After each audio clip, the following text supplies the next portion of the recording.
Mes respects à tout le monde, bienvenue dans la forge du quantum.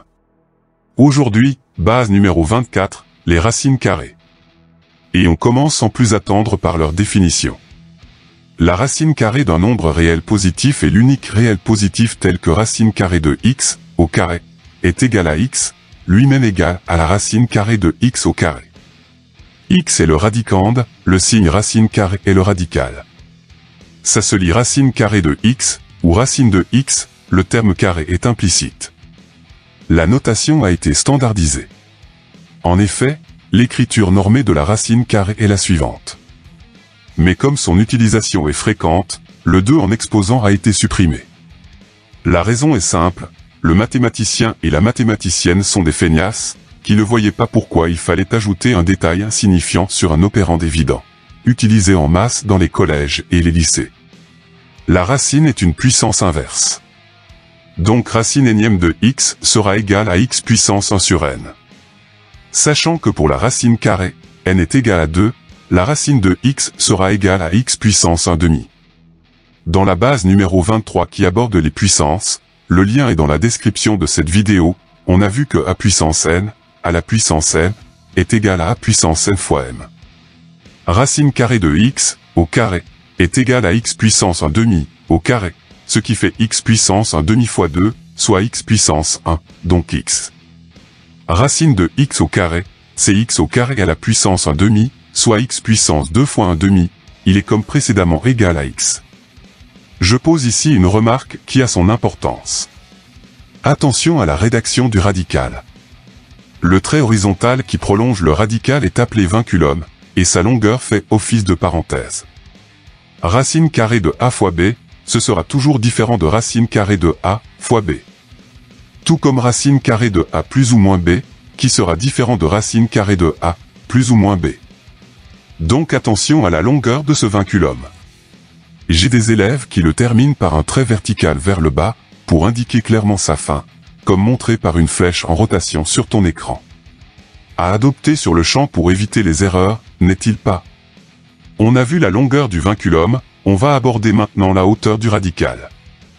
La racine carrée de a sur b est différente de la racine carrée de a, divisée par b. Il est primordial que ce radical englobe les valeurs numériques qu'il doit englober pour ne pas fausser le calcul. Donc adapte sa hauteur correctement, il ne doit avoir aucune ambiguïté, c'est-à-dire ni être trop haut, ni trop bas. Chapitre d'une très grande importance, les règles de base. Tu dois les apprendre par cœur, car le moindre oubli va causer sur ta copie des erreurs de calcul impardonnables. Si on pouvait l'éviter, hein? C'est parti. Quel que soit a et b, deux réels positifs, racine carrée de a, fois racine carrée de b, est égal à racine carrée de a fois b. Par exemple, racine carrée de 2, fois racine carrée de 3, est égal à racine carrée de 2 fois 3, soit racine carrée de 6. Ligne suivante, racine carrée de a, divisé par racine carrée de b, est égal à racine carrée de a sur b. Par exemple, racine carrée de 5, divisé par racine carrée de 6, est égal à racine carrée de 5 sixièmes. On continue. 1 sur racine carrée de a, est égal à racine carrée de a, divisé par a. Par exemple, 1 sur racine carrée de 7, est égal à racine carrée de 7, sur 7. Ligne suivante. Si a est inférieur ou égal à b, alors racine carrée de a sera aussi inférieure ou égale à racine carrée de b. Par exemple, tu sais que 4 est inférieur à 9. Donc racine de 4 sera inférieure à racine de 9, ce qui est mathématiquement logique car 2 est inférieur à 3. On termine cette page avec racine carrée de a puissance n, qui est égale à a puissance n sur 2. Par exemple, racine carrée de 7 puissance 6, est égale à 7 puissance 6 sur 2, soit 7 puissance 3, qui peut aussi se lire 7 au cube. Autre information à apprendre par cœur pour ne pas te retrouver à écrire une égalité qui n'en est pas une. Pour tout a et b réel positif, la somme de deux racines carrées n'est en aucun cas et ne sera jamais la racine carrée de la somme. Démonstration avec l'addition. On va raisonner par l'absurde et considérer que c'est vrai. Racine de 16, plus racine de 9, est égale à racine de 16 plus 9, soit racine de 25, ce qui fait 5. Or, racine de 16 est égale à 4, et racine de 9 à 3. 4 plus 3 est égal à 7, différent de 5. Donc ça ne fonctionne pas. Pour plus de rigueur, démonstration avec la soustraction, toujours par l'absurde. Racine de 100, moins racine de 64, c'est racine de 100 moins 64, ce qui fait racine de 36, soit 6. Racine de 100 est égale à 10, racine de 64 à 8, 10 moins 8 est égal à 2, différent de 6. Donc ça ne fonctionne pas plus. Par contre, on peut sommer les racines si elles ont le même radicande. N fois racine carrée de A, plus ou moins M fois racine carrée de A, est égal à N plus ou moins M, facteur de racine carrée de A. Par exemple, 2 racines de 3, moins cette racine de 3, est égal à 2 moins 7, facteur de racine de 3, soit moins 5 racines de 3. Chapitre suivant, les racines carrées élémentaires. Elles sont à apprendre par cœur, tu n'as pas le choix. Normalement, si tu connais tes carrés d'entier vus dans la base numéro 18, le lien est dans la description de cette vidéo. Tu connais aussi ces racines carrées. Je les ai organisées dans 3 tableaux. De 0 à 9, de 10 à 19, puis 20 et 25. Tu vas vite comprendre qu'elles sont indispensables pour la suite, car on va voir comment simplifier des racines carrées. Tu dois maîtriser ces simplifications parce que les professeurs attendront de toi le résultat le plus abouti. Comme dans le calcul fractionnaire, ta valeur numérique doit être la plus simple possible, même si mathématiquement parlant, il n'y a aucune erreur. C'est ainsi que tu dois faire. Quels que soient n, p et q, 3 réels positifs, la simplification consiste à écrire racine carrée de n sous la forme p racine carrée de q, avec q strictement inférieur à n. Par exemple, racine de 12 peut s'écrire racine de 4 fois 3, soit racine de 4, fois racine de 3, donc 2 racines de 3. Cette simplification permet de faire des sommes de racines carrées qui auront le radicand égal. Prenons ce calcul. Il y a des racines de 98, de 50, de 72 et de 18. Simplification. Mais pour cela, j'espère que tu connais tes racines carrées élémentaires car il va falloir reconnaître leurs multiples dans ces racines. 98, c'est 2 fois 49. 50, 2 fois 25.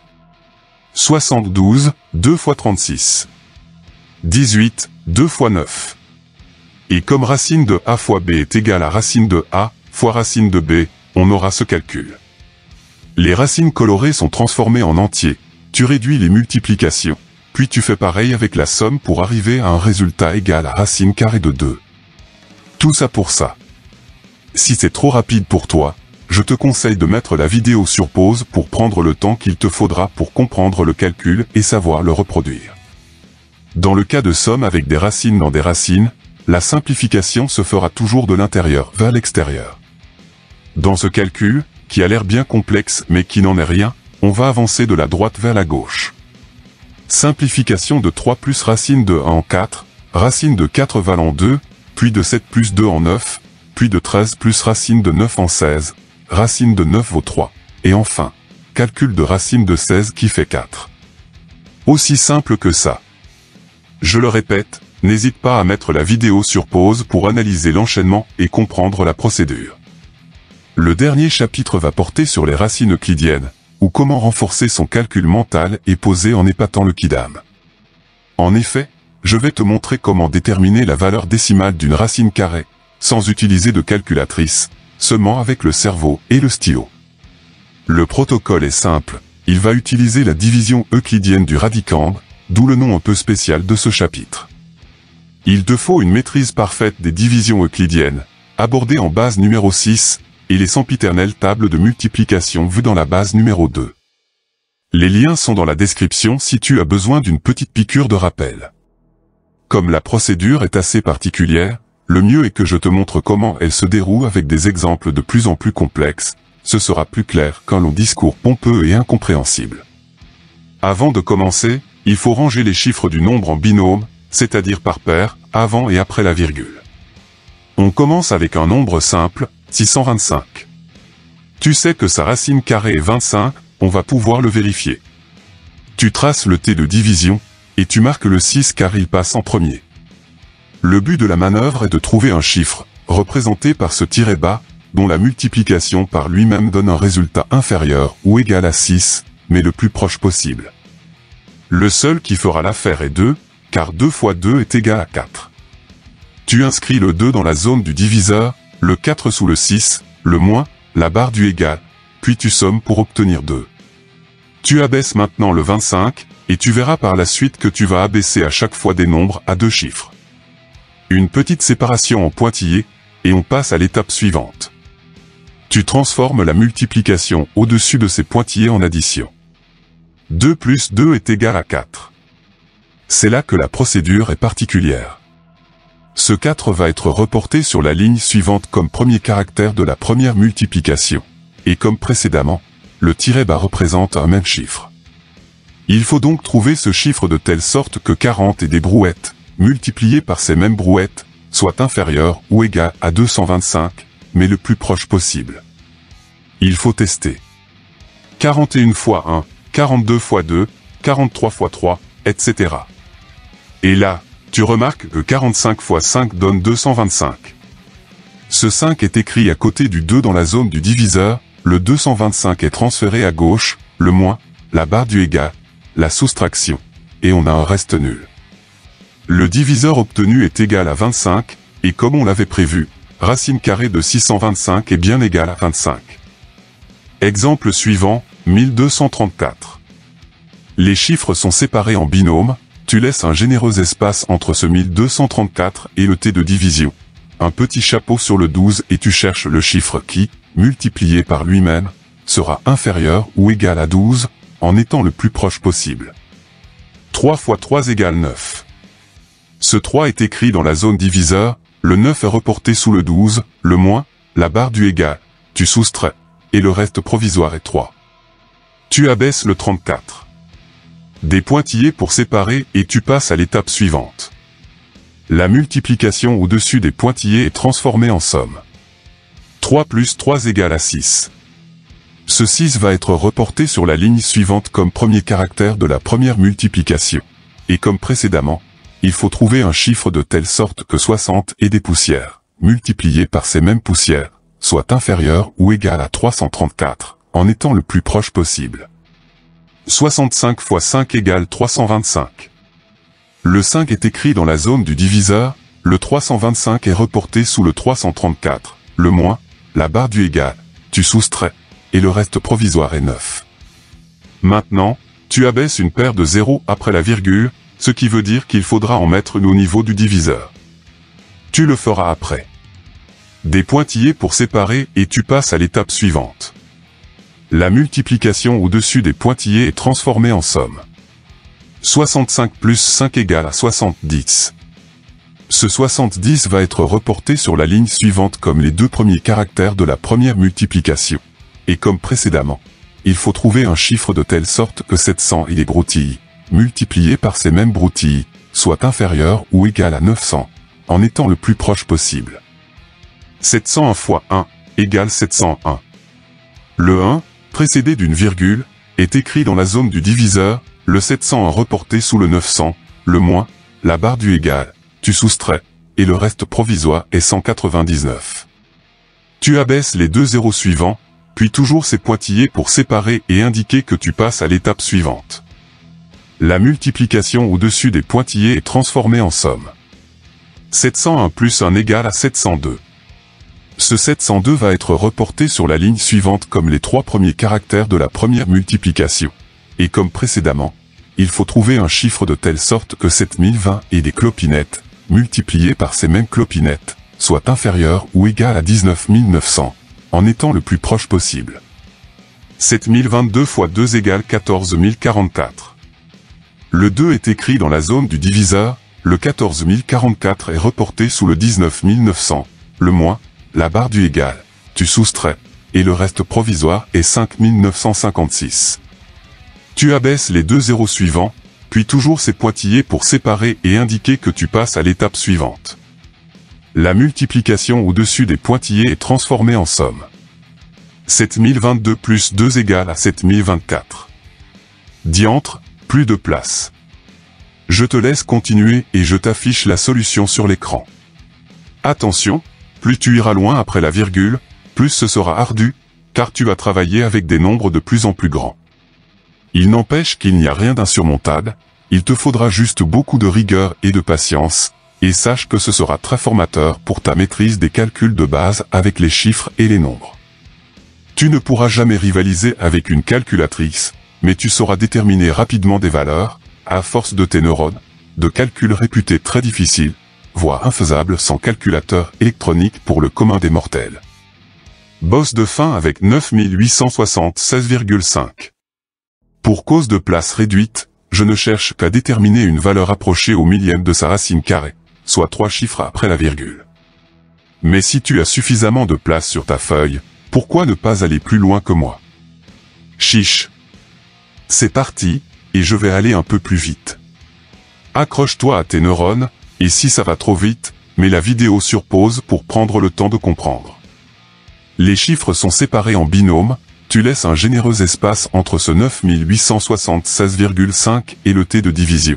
Un petit chapeau sur le 98 et tu cherches le chiffre qui, multiplié par lui-même, sera inférieur ou égal à 98, en étant le plus proche possible. 9 fois 9 égale 81. Ce 9 est écrit dans la zone diviseur, le 80 est reporté sous le 98, le moins, la barre du égal, tu soustrais, et le reste provisoire est 17. Tu abaisses le 76. Des pointillés pour séparer et tu passes à l'étape suivante. La multiplication au-dessus des pointillés est transformée en somme. 9 plus 9 égale à 18. Ce 18 va être reporté sur la ligne suivante comme les deux premiers caractères de la première multiplication. Et comme précédemment, il faut trouver un chiffre de telle sorte que 180 et des poussières, multipliées par ces mêmes poussières, soit inférieur ou égal à 1776, en étant le plus proche possible. 189 fois 9 égale 1701. Le 9 est écrit dans la zone du diviseur, le 1701 reporté sous le 1776, le moins, la barre du égal, tu soustrais, et le reste provisoire est 75.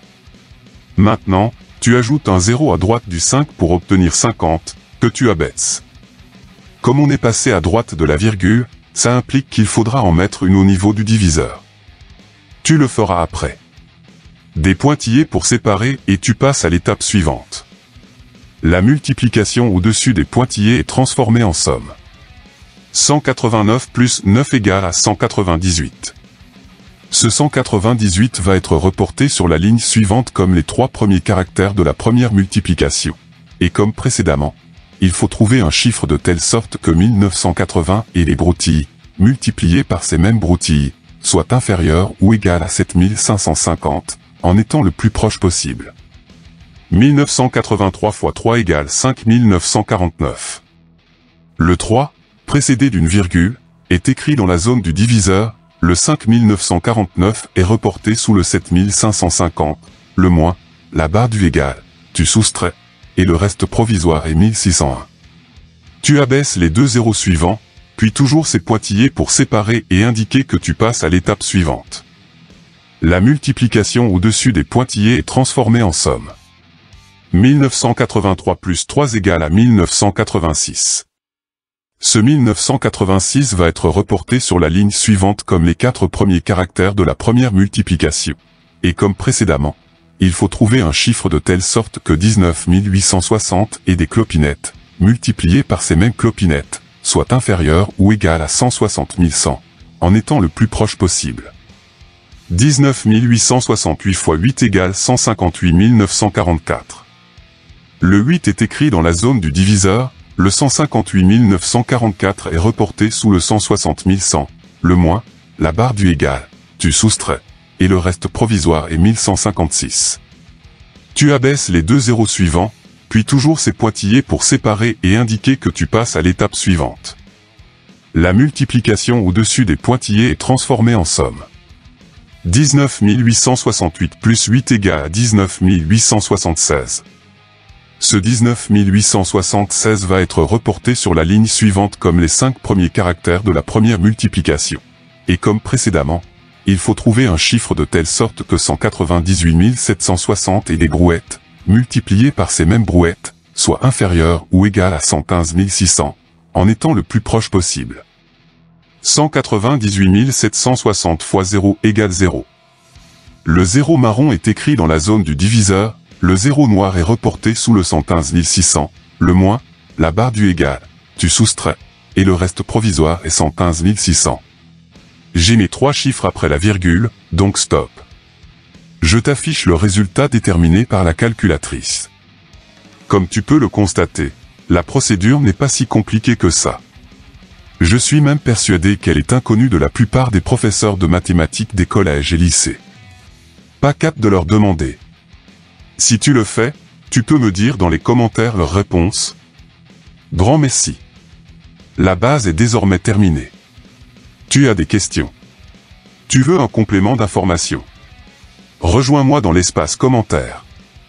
Des exercices en PDF librement téléchargeables, dont certains sont corrigés, sont disponibles. Les liens sont dans la description de cette vidéo. À toi de forger maintenant. Prochaine vidéo sur l'enclume. Stay tuned. Tchuss.